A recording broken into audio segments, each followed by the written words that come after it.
वाहेगुरु वाहेगुरु वाहेगुरु ये है सिख धर्म का सबसे पावन धार्मिक स्थल गुरुद्वारा, जिसे दरबार साहिब या स्वर्ण मंदिर भी कहा जाता है। यह भारत के पंजाब राज्य में अमृतसर शहर में सबसे बड़ा आकर्षण है।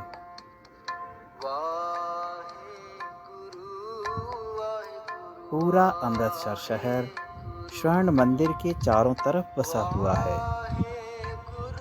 स्वर्ण मंदिर में हजारों श्रद्धालु और पर्यटक आते हैं। अमृतसर का नाम वास्तव में उस सरोवर के नाम पर रखा गया है जिसका निर्माण गुरु रामदास ने स्वयं अपने हाथों से किया था। यह गुरुद्वारा इसी सरोवर के बीचों बीच स्थित है।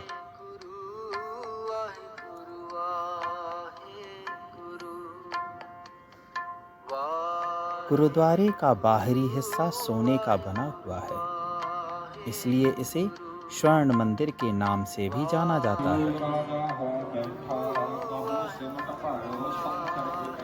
सिखों के चौथे गुरु रामदास जी ने इसकी नींव रखी। कुछ स्त्रोतों में यह कहा गया है कि गुरु जी ने लाहौर के एक सूफी संत मियां मीर से दिसंबर 1588 में इस गुरुद्वारे की नींव रखवाई थी। स्वर्ण मंदिर को कई बार नष्ट किया जा चुका है, लेकिन भक्ति और आस्था के कारण हिंदुओं और सिखों ने इसे दोबारा बना दिया। इसे दोबारा 17वीं सदी में भी महाराज सरदार जस्सा सिंह अहलूवालिया द्वारा बनाया गया था। जितनी बार भी यह नष्ट किया गया है और जितनी बार भी यह बनाया गया है, उसकी हर घटना को मंदिर में दर्शाया गया है।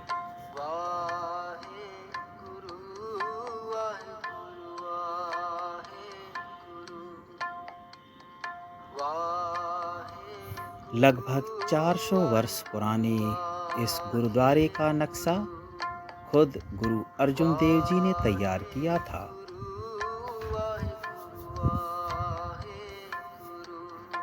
यह गुरुद्वारा शिल्प सौंदर्य की अनूठी मिसाल है। इसकी नक्काशी और बाहरी सुंदरता देखते ही बनती है। गुरुद्वारे के चारों ओर दरवाजे हैं और चारों दिशाओं पूर्व, पश्चिम, उत्तर, दक्षिण में खुलते हैं। उस समय भी समाज 4 जातियों में विभाजित था और कई जातियों के लोगों को अनेक मंदिरों में जाने की इजाज़त नहीं थी। लेकिन इस गुरुद्वारे के यह चारों दरवाजे उन चारों जातियों को यहाँ आने के लिए आमंत्रित करते थे। यहाँ हर धर्म के अनुयायी का स्वागत किया जाता है।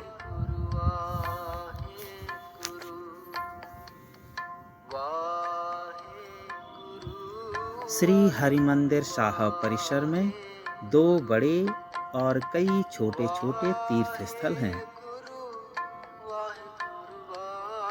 ये सारे तीर्थ स्थल जलाशय के चारों तरफ फैले हुए हैं।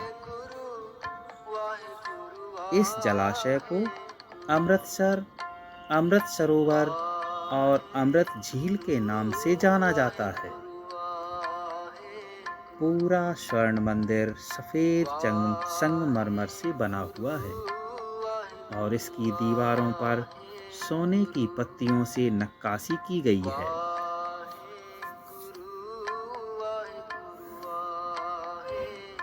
हरिमंदिर साहिब में पूरे दिन गुरबाणी की स्वर लहरियां गूंजती रहती हैं। सिख गुरु को ईश्वर तुल्य मानते हैं। स्वर्ण मंदिर में प्रवेश करने से पहले वह मंदिर के सामने सर झुकाते हैं। फिर पैर धोने के बाद सीढ़ियों से मुख्य मंदिर तक जाते हैं। सीढ़ियों के साथ साथ स्वर्ण मंदिर से जुड़ी हुई सारी घटनाएं और इसका पूरा इतिहास लिखा हुआ है।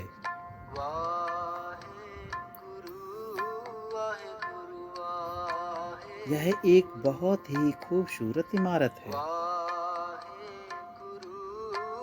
इसमें रोशनी की सुंदर व्यवस्था की गई है। मंदिर परिसर में पत्थर का एक स्मारक भी है जो जांबाज सिख सैनिकों को श्रद्धांजलि देने के लिए लगाया गया है। श्री हरि मंदिर साहब के 4 द्वार हैं। इनमें से एक द्वार गुरु रामदास सराय का है। इस सराय में अनेक विश्राम स्थल हैं। विश्राम स्थलों के साथ साथ यहाँ 24 घंटे लंगर चलता रहता है। इसमें कोई भी प्रसाद ग्रहण कर सकता है। श्री हरि मंदिर साहब में अनेक तीर्थ स्थान हैं। इनमें से बेरी वृक्ष को भी एक तीर्थ स्थल माना गया है। इसे बेर बाबा बुड्ढा के नाम से जाना जाता है।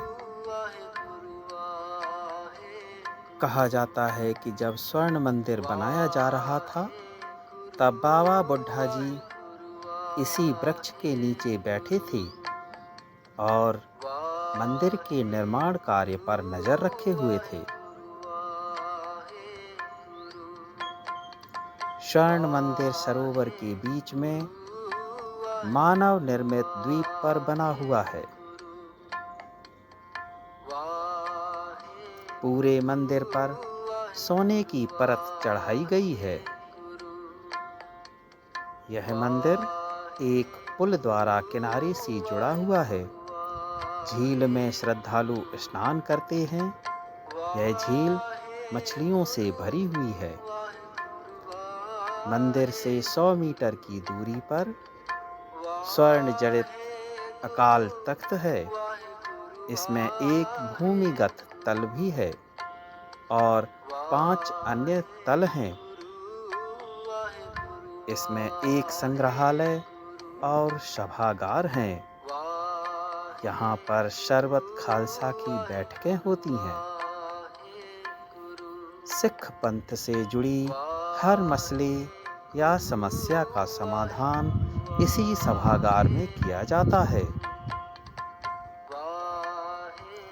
स्वर्ण मंदिर परिषद में स्थित सभी पवित्र स्थलों की पूजा स्वरूप भक्तगण अमृतसर के चारों तरफ बने गलियारे की परिक्रमा करते हैं।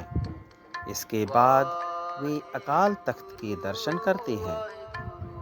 अकाल तख्त के दर्शन करने के बाद श्रद्धालु पंक्तियों में स्वर्ण मंदिर में प्रवेश करते हैं। यहाँ दुख भंजनी बेरी नामक एक स्थान भी है।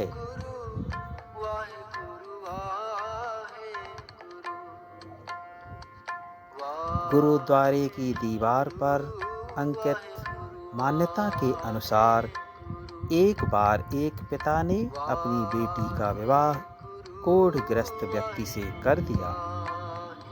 उस लड़की को यह विश्वास था कि हर व्यक्ति के समान वह कोढ़ी व्यक्ति भी ईश्वर की दया पर जीवित है। वही उसे खाने के लिए सब कुछ देता है।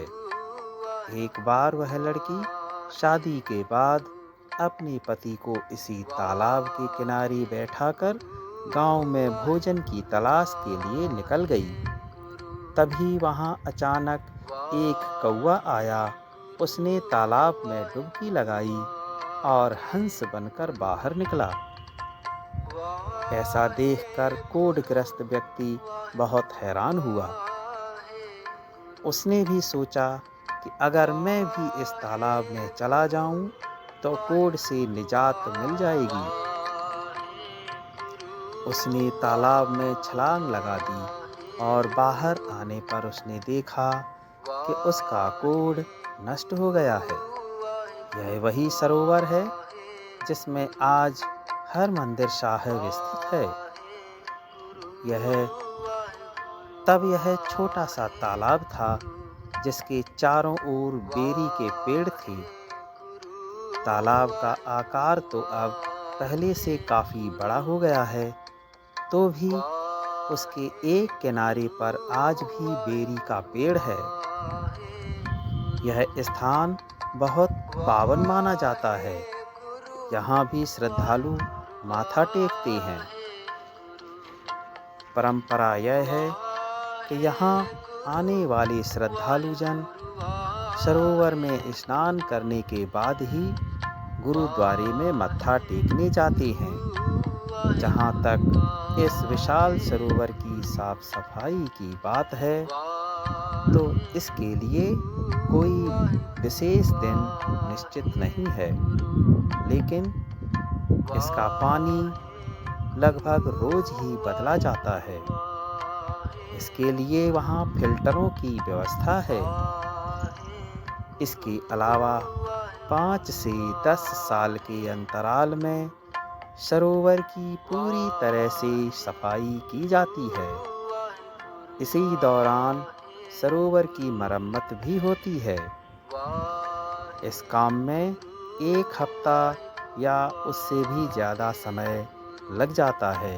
यह काम यानी कार्य सेवा मुख्यतः सेवादार करते हैं, पर उनके अलावा आम संगत भी इसमें बढ़ चढ़कर हिस्सा लेती है। अकाल तख्त का निर्माण सन 1609 में किया गया था। यहाँ दरबार साहिब स्थित हैं। उस समय यहाँ कई अहम फैसले लिए जाते थे। संगमरमर से बनी यह इमारत देखने योग्य है।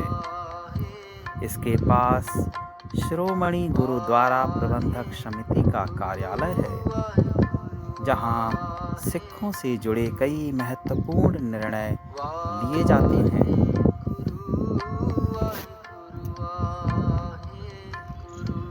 गुरु का लंगर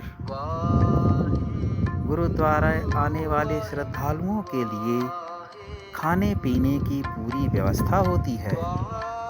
यह लंगर श्रद्धालुओं के लिए 24 घंटे खुला रहता है। खाने पीने की व्यवस्था गुरुद्वारे में आने वाले चढ़ावे और दूसरे कोषों से होती है। लंगर में खाने पीने की व्यवस्था शिरोमणि गुरुद्वारा प्रबंधक समिति की ओर से नियुक्त सेवादार करते हैं।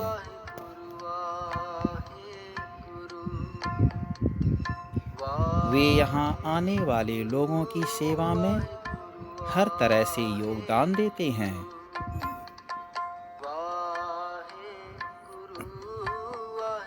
अनुमान है कि करीब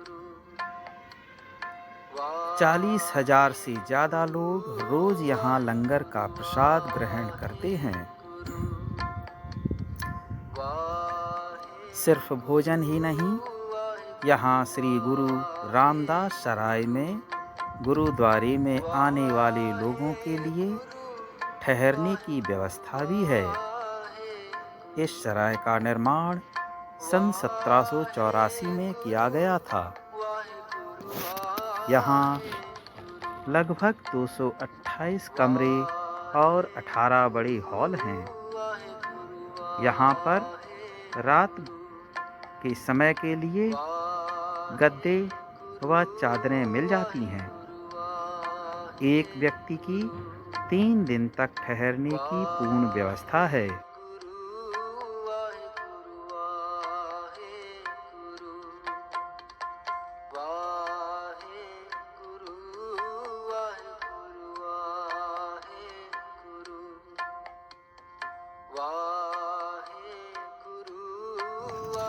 यदि वीडियो में दी गई जानकारी आपको पसंद आई हो तो कृपया लाइक, शेयर और कमेंट जरूर करें।